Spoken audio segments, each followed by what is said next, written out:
Okay, Ron. Hey, and welcome again. My name's Dave. We're in Idaho. We're going to look at the bucket packing again. Several questions and such have come up. We're going to cover a few of them.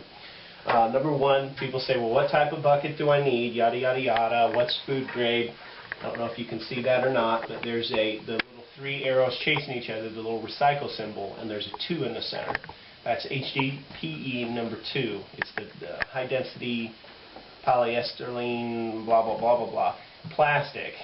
And it's generally considered your food grade plastic. If you look at some of your food containers in your refrigerator, they'll be HDPE 3. If they're a thinner plastic, that sort of thing. So these are food grade plastics.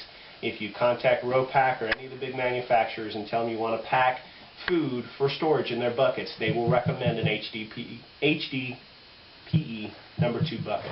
Okay, we're using pickle buckets. You know, guys, common sense. Everybody's known this since the early '80s. You can go to Dunkin' Donuts, your local sub shop, things like that. They throw this stuff out.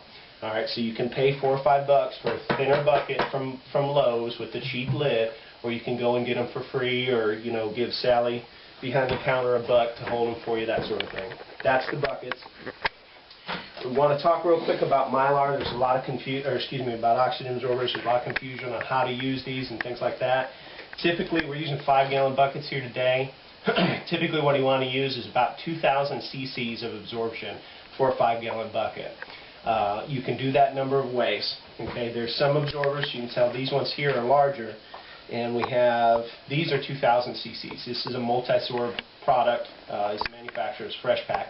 These are actually about 8 years old, but there's several things you'll look for when you do these. Each packet, when it comes sealed like this, first off, it's going to be sealed. Okay, it's going to be airtight. It's not going to be loose or anything like that. Second off, you're going to see if you can. I don't know if you can see that. If you zoom in on it, there's an indicator pill here, and you'll see it's kind of a lightish blue. All right. If this is ever dark, all right, the absorbers are bad. All right. Now, different manufacturers might change it, things like that. If you're in doubt, go look on the manufacturer's website or contact them and see if what their color indication means, whether the absorbers are still good or not. Typically, if you're buying fresh stuff and they're sealed like this, your absorbers are good to go. These absorbers are smaller. This packet here, these are D750s, 750 cc absorbers. So if we wanted to do a 5-gallon bucket, we would use 2 or probably more likely 3 of these. Most people tell you only need 1,500 cc's of absorption for a 5-gallon bucket. Absorbers are cheap, and the overall scheme of things, you're putting this stuff up. If you do it right, the way we're going to show you, it'll last for 20 or 30 years, your whole grains. You might as well just spend the extra, 5 cents, whatever it is, to go for the 2,000 cc absorption. Okay, so those are the absorbers. We'll be using the 2,000 today's, by the way. Also, since these are a little older, even though they're still sealed and they still seem to pull a pretty good vacuum, we'll probably double up on these just to be sure. Again, don't go chintzy on this and, people step over $1 to pick up a dime sort of thing. You've spent a lot of money on this food, and you also have to look at the future value of that. The 50 pounds of rice that costs you $13 now, guess what? In 10 or 15 years when you go to rotate it, it's probably going to cost $30. Now, if you open it up in 10 or 20 years and you find out that it's bad, you've lost $30. All for want of trying to save a nickel or something like that on an absorber. One thing you always do as well, too, is absorbers, by their very nature, they absorb oxygen. They're going to start working as soon as we snip this top open. So we're not going to do a 2-bucket run. That's just silly. Okay, that's just silly. What we need to do is we need to do a good quantity of buckets at one time. Now, if we only have 2 buckets to do and we want to go ahead and do that, we can.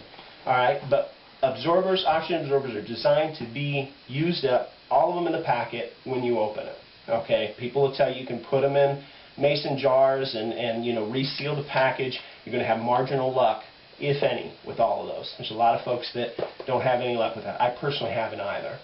All right, so open them, use them all at once. That might mean doubling it up. Again, big darn deal. Another 25 cents, something like that. You're protecting this stuff for a long period of time. So we're going to do a large run today. So we'll open the whole packet. We'll use it all at one time. There's 16 in these, and the smaller ones, there's 50 in there. Mylars. we're going, this is actually a 6-gallon Mylar. This is a little bit heavier duty Mylar. You want the thicker mill Mylar, if at all possible. There is a thinner mill version that's slightly cheaper. Again, stepping over $1 to pick up a dime. Buy the best grade of Mylar that you can. This is pretty tough stuff. Now what we're doing today, we're going to actually use the buckets just to hold these. We're going to later repack these into larger barrels just to save space. You won't see that on the video, but you'll see us dumping this in and out of the barrels once they're sealed.